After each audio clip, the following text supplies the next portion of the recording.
Hello and welcome to Edie Extra, the home for all of Edie's special audio features, building on our long-running Sustainability Uncovered podcast, with one-on-one interviews, site visits, analysis, panels, and more.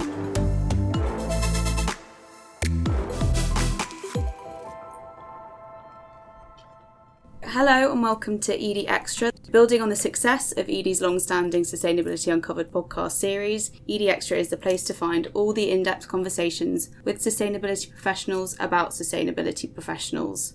Today we're headed back to the green room where the Edie team sits down with some of the biggest names in corporate sustainability to gain valuable insight and lessons, find out what gets them out of bed every morning, and dive into the trends they see on the horizon. So today I'm delighted to be joined by Ann Tracy, who's the Chief Sustainability Officer of Colgate-Palmolive. So hi Ann, thank you so much for joining me today. Before we come to the new sustainability strategy, it would be great to talk about your kind of journey to CSO. Sure. So before becoming CSO back in 2020, you had a number of different roles at the company that encompassed manufacturing, logistics, supply chain, customer service. How did that operational background shape the way you see sustainability now? And do you think there are things that someone who kind of purely comes up through the policy route, are there things you think they might miss? Thank you. I'm delighted to be here and talking to your audience. So my background, as you mentioned, is primarily supply chain. I'm an engineer by training, and I grew up through successive levels of leadership up to and including running supply chains for several geographical divisions. And in parallel to that, Colgate was building our current days, what we call our sustainability and social impact strategy. Its roots go back to our operations, which is our manufacturing. We have a global footprint. We manufacture all over the world. And we have been measuring our reduction in greenhouse gas emissions, utilities, waste to landfill, water, etc., since 2002. So that goes back over 2 decades.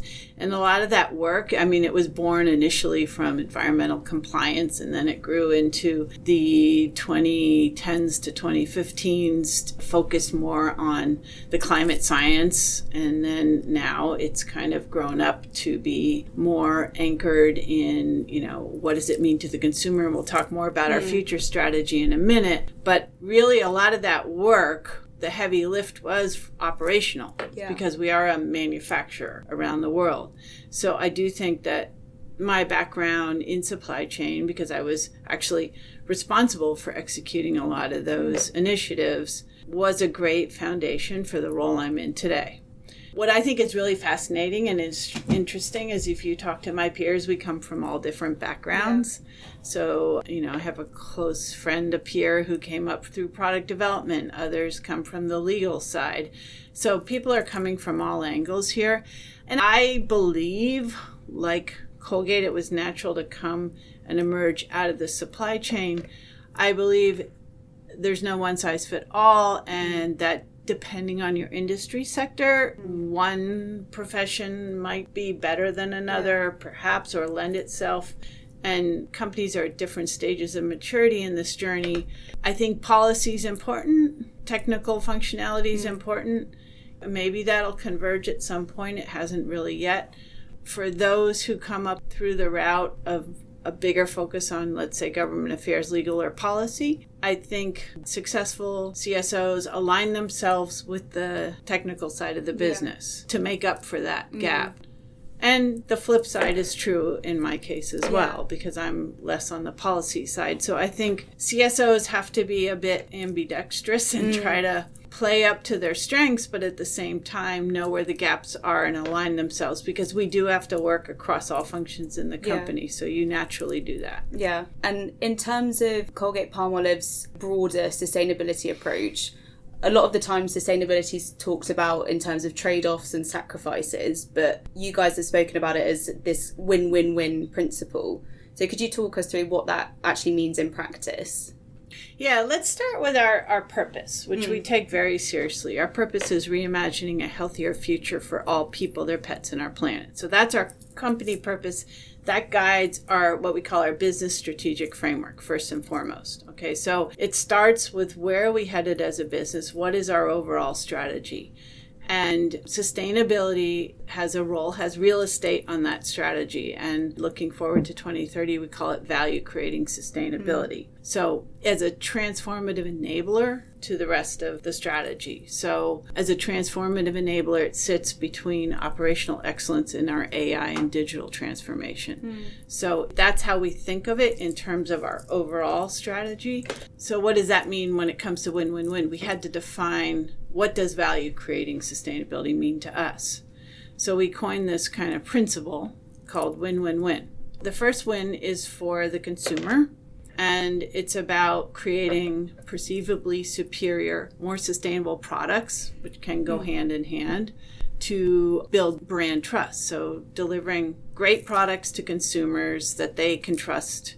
That's the win for the consumer. The win for the company in terms of generating revenue, building brand loyalty through that brand trust. And also at the same time, we want to be compliant and avoid risk. So that's another one. So it's the risk and the opportunity side. And then finally, leading where it makes sense for our business, which drives more trust and brand loyalty. So there's the consumer win, the company win, and then the third win is for the planet. And I like to say, only if we do the first two right can we drive impact at scale for the planet. You know, everything in our sustainability and social impact strategy is designed to drive impact for the planet, but we can only do that through driving a healthy business results. Yeah. And in terms of where sustainability sits, obviously the conversation around sustainability has shifted over the last few years. Has the structure of where sustainability sits or is embedded, has that changed over the last few years? Yes and no. I mean, when I first came into the role, based on the background we just spoke of, I was still in the supply chain. And then we did shift sustainability to report to the Office of Growth and Strategy. So now I report to, if you call it the COO or the Group President of Growth, the growth team. So now I am peers with the head of technology, which is R&D and packaging, with the head of supply chain. And I think together we bring that purpose to life, which I mentioned earlier. So driving growth for the company together, we all have our core roles. Yeah.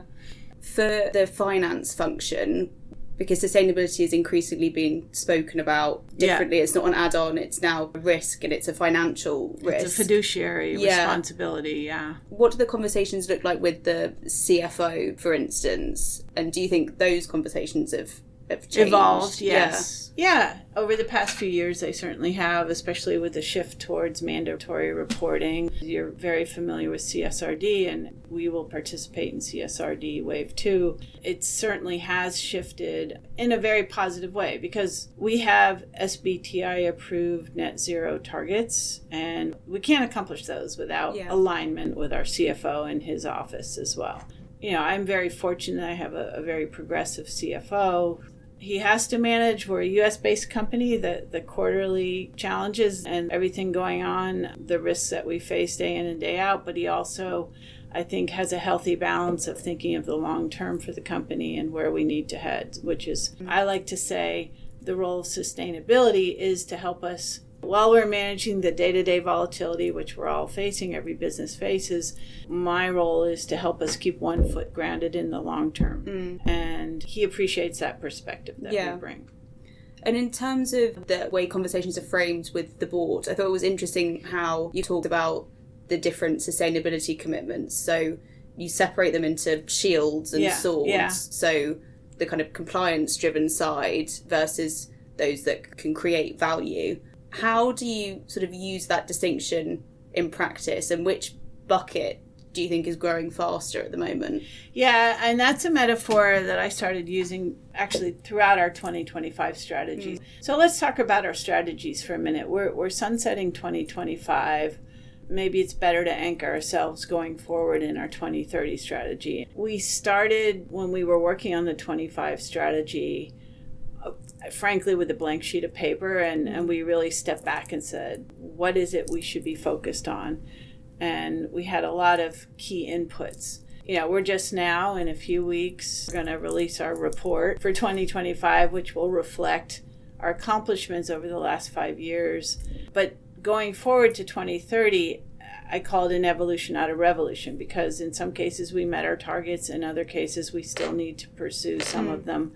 And in order to do that, we are focused on the same core areas. We have 3 what we call ambitions: driving social impact, helping millions of homes, and preserving our environment. And then we have actions and targets that sit underneath that. By and large, we're focused in the same core areas. We've updated the language some. We've tied it even closer to our purpose statement. But what's really different is we're really leaning much more clearly into targets that are very smart and measurable and value creation. And to help the company, because it takes all functions in the company to get this work done, many subject matter experts, focus is critical. That's one of my mantras, is focus. So I applied this metaphor of swords and shields. Shields are things we have to do. Could be fees, taxes, reputational risk, regulations, of course. Swords are where we want to lead, and we want to be very clear and precise and focused on where we want to lead. We want to lead with the areas that are most important to the business. So for us, it's plastic. We have an action called Eliminate Plastic Waste. It's our leadership in climate. We were the first multinational consumer goods company to receive SBTI achieved net zero targets. And then it's on leading in oral health. Yeah. And that's our social program. We believe everybody deserves a future to smile about. And that's our Bright Smiles, Bright Futures program. That's our flagship program there. And speaking of leading in this space, it was an industry first, the recyclable toothpaste tube, but I'm sure there was a lot of work that went in the background. So how long would you say that took from idea to shelf, and what were some of the hardest obstacles? So we led with the first of its kind recyclable toothpaste tube, and it's a journey, and we're not done with that journey yet. And you could say the journey started around 2015 when we decided the Colgate brand is in more households than any other. So we are the leading oral health provider in the world. And because we're leading, we decided that it was our responsibility to come forward with the first of its kind recyclable tube. So we made that decision around 2015. We didn't work in a vacuum, although our own internal engineer ultimately designed what this tube would look like in the future. We did engage suppliers. We engaged NGOs that are kind of the global authorities on what is or isn't recyclable, like APR, the Association of Plastic Recyclers in the US and PRE in Europe and so forth. So to engineer it, we had 3 criteria. 1, it had to be a monomaterial plastic that's already readily accepted for the most part. So we chose number 2, HDPE, which is the rigid plastic. It had to protect what was inside, the fluoride and the flavor. And finally, it had to feel like a tube. We didn't want to alienate our consumers. So believe it or not, you may say to yourself, how complicated can it be? But it's a lot of work. So we came up with a design that's a monomaterial, multi-layer tube. And we did a lot of testing, and by the end of 2019, we were ready to roll that out. But we recognized that if only Colgate tubes were recyclable, that wouldn't scale. So how can we scale this so we get tubes adopted in practice and at scale? So we shared the technology with many different companies that use tubes as their packaging format. So I think we've had 100 different venues of sharing in some form or fashion, and that's growing. In fact, we got a request last week for another company that's interested in learning more about that tube. That's good news. Internally, we rolled it out, so now the majority of all of our tubes around the world are the new recyclable format, close to 100%. I think we're 98% now of all SKUs converted. And we then decided to work with an independent third party to measure progress of all tubes. So we started in the US because that's where we started the rollout. So for instance, this group is now monitoring the market to see how many tubes have converted, not just Colgate. The good news is that now in the US, as an example, 95% of all toothpaste tubes, not just Colgate, are in the recyclable format, and over 75% of tubes in general. And tubes is a pretty ubiquitous packaging format. This is important because the recycling infrastructure, the MRFs, the material recovery facilities, need to know in order for them to accept tubes and develop technical specs for tubes that tubes are recyclable, because they can't sort by Colgate tubes, right? So that's kind of where we are in the journey. So you asked what the challenges and barriers are. Just designing it and putting it out on the market isn't enough. I mean, we're at the stage of working with infrastructure. I'm always intrigued by the fact that most consumers you meet don't know their tube is recyclable. We haven't really honestly communicated to consumers broadly because we need to make sure the infrastructure is ready to receive them. Yeah. So, and on packaging more generally, what are the biggest challenges sort of left, and what plans are there to tackle those? Yeah, the biggest gap, and we talk about this in our report, we have done for the past couple of years, is flexible packaging. So flexibles means, like it sounds, it's bags, it's sachets. That's been largely a challenge for mechanical recycling facilities. So first and foremost, you need to make it mono-material. But that isn't always enough. Again, this goes back to partnering with the recycling infrastructure to make sure there's ways to receive and handle these formats. So we are working in industry groups that help to try to tackle these challenges. And in terms of the hardest challenges for achieving a net zero value chain, which is Colgate's target by 2040, what does supplier engagement look like on the scale that Colgate has, and how much progress would you say the supplier base has been making? So what we've done is we've Paretoed or prioritized our suppliers in terms of the biggest contribution to our Scope 3 purchased goods and services, the Category 1. And interestingly, it's something like the top 100 or 120 suppliers' materials make up almost half, because of scale, because of the nature of the material or ingredient we're purchasing, or packaging material. So it's taking the top echelon of what we call tier 1 suppliers and focusing on them. So it's, again, the focus. You hear that theme of focus coming through, as a starting point. So we have an engagement program. We've mapped their maturity in terms of their own carbon commitments and education and knowledge on carbon reduction. And it's frankly interesting because even though they're tier 1 or big suppliers, some are very far in the journey. In fact, you could argue some are as far as we are or further, and some are not. So I think it's for any industry peer out there listening, and they're probably taking on the same practice, it's prioritizing the top suppliers contributing to your Scope 3, mapping them on a maturity curve. Then it's an engagement program, to your point, with those suppliers, to ask them to, if they don't have one already, make a net zero commitment, and ask them to develop a plan to get there, ask them to participate in CDP so there's disclosure and information you can work with them on. So it's an engagement process. I do think, depending on the nature of the ingredients and materials that we're procuring, that's upstream of our value chain, and I think there's still maturity to be had there. Yeah. So it's time and engagement, and I generalize, this is a big generalization, but they're several years behind us in that regard. And cutting emissions is one piece of the sustainability puzzle, but the other is building climate resilience, and especially given that we're seeing even more frequent, even more severe weather events. How are you going about building a more climate resilient value chain? I mean, there's a couple of threads I can pull on that question. I mean, let's just talk about the suppliers first, which is part of our value chain. I do think the way forward is really truly for looking, especially if you go back to what I was talking about, value creating sustainability, is understanding the resilience play with those suppliers. Because if you think about all the ingredients and materials that make up our products, go back to the feedstocks that are finite on this earth. So they're all based in plant, animal, mineral, or fossil fuel. Plants being things like palm oil or palm oil derivatives, which we use quite a lot of, or plastic comes from fossil fuel mostly today. So think about those feedstock ingredients. They're finite on this earth, right? So we really do have to think about the long-term resilience of these materials. Yeah.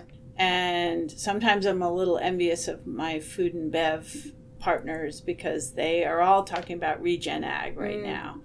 We have peers who, I won't name names, but peanuts and potatoes and things that they can very clearly storytell. And this is real, true resilience stories around regenerative ag that ensure that they have great yields and more sustainable farming practices for the future. You know, we have some of that, but I do think the point is building resilient stories with your suppliers is important for your value chain. And I think that also puts it in language that the rest of my executives can understand. They know that we need these resources, A, with availability, and B, at the prices we can afford for the future. So there's a real honest effort there to make sure that we have a sustainable future to secure the materials we need to make our products. Now, on our own operations, you know, we're certainly looking at the resilience of or impact of physical weather events or even transition impact on our own supply chain. So it extends to our own operations as well, to your point.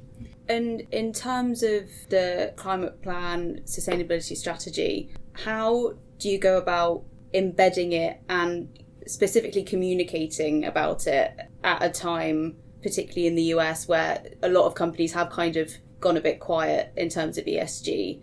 How do you go about communicating it both internally and externally to consumers? So let's talk internally first. So it goes back to what I was saying in the beginning. It is, you use the word embed, it is part of our overall strategy. It is in a big way supporting our purpose to reimagine a healthier future for all people, their pets, and our planet. Let's talk now about the difference between our 2025 strategy and our 2030 strategy. Again, our 2030 strategy, the differentiating factor, the big new news is much more clear targets that are very measurable for the organization. I mean, we learned that from 2025. We worked very hard. And that with our action leader teams that own these targets across the business to make sure they tied to value drivers, as well to make sure that we are really driving the value creation. We've developed a value creation framework. It's early days. And then really anchoring all of it in impact at scale. So the three things that really differentiate are the value drivers, value creation, measurable targets, and impact at scale. You know, just continuing the work we've been doing, but really building that message for the business. And ultimately, we're trying to be better business partners. And we're trying to, as we develop this value creation framework, for all the initiatives that, and if you just look across the initiatives where we want to lead, plastic, climate, and oral health, we have close to 1,000 initiatives. So we want to be able to, in a more robust and disciplined way, talk about the value that we drive. And we do this in terms of dollars created, dollars saved, or dollars protected. We're trying to relate to the rest of the business with language they understand and not talk about 1.5 degrees or this or that, because they don't understand that. So we want to put our initiatives in terms of business language that they understand. And we're really trying to do the same thing the rest of the business is trying to do. We're trying to drive impact. We want products that are perceivably superior, and we want to drive growth. And the rest of the business is trying to do the same thing as us. So communication is clearly something that a CSO really needs in 2026, knowing how to communicate that to different parts of the business and externally. Are there any other skills that you think a CSO needs in 2026 that perhaps wasn't on the list back in 2020? Yes, a big one. And one of the things I'm trying to do for my team right now, I think it's paramount that, you know, not just CSO, but their teams have strong financial skills. And that's not typically part of when you bring people together from various backgrounds, supply chain or whatever. But I think now more than ever, our teams need to understand a P&L. They need to understand the role. So the initiatives that we're driving, yes, it's good to make a target, but what is the business driver? Why are we making that target? And those two can go hand in hand, absolutely. but they need to understand that linkage back to the business, because that's the language that they're going to talk to the business through. And one final question. Burnout is obviously a huge issue with people in the sustainability profession. It can feel very easy to get into the doom and gloom of the world of sustainability. So how do you sustain your own motivation in this career? And what do you tell people on your team if you feel like they're maybe hitting a bit of a wall? Yeah, some days it can feel like 2 steps forward, 1 step back, especially in the US, I think, sometimes. And just with the fragmentation of standards out there and everything else going on, and the reporting always changing, the reporting needs, I think most of us who are in this role have to have some degree of inner optimism, or we wouldn't survive. Yeah. And I just heard the other day that Tim Mohin, who's the new CEO of the Greenhouse Gas Protocol, he's internally optimistic with the side of skepticism, I guess. It's like you have to have a little bit of both to move forward. When we're faced with some of the external barriers, whether it's geopolitics or whatever, I think all of that has forced us to move more quickly towards this notion of value-creating sustainability, which I think is a positive thing. I think it was needed. I think we were too far the other way, and this has brought us back to articulate the role we play in the business and the critical reason that we have to do this work for the business. And so it's driven that discipline in a way that I'm not sure we would have had if we weren't kind of pushed that way. So I see it as a way of making lemonade out of lemons, because it's really pushed us to where we need to be, and it's forced us into a new era, which I think is a good thing. Yeah. Oh, I think that's a great note to end on there. Okay. That's all we've got time for today, but thank you so much for taking the time to speak with us. Thank you. It was delightful.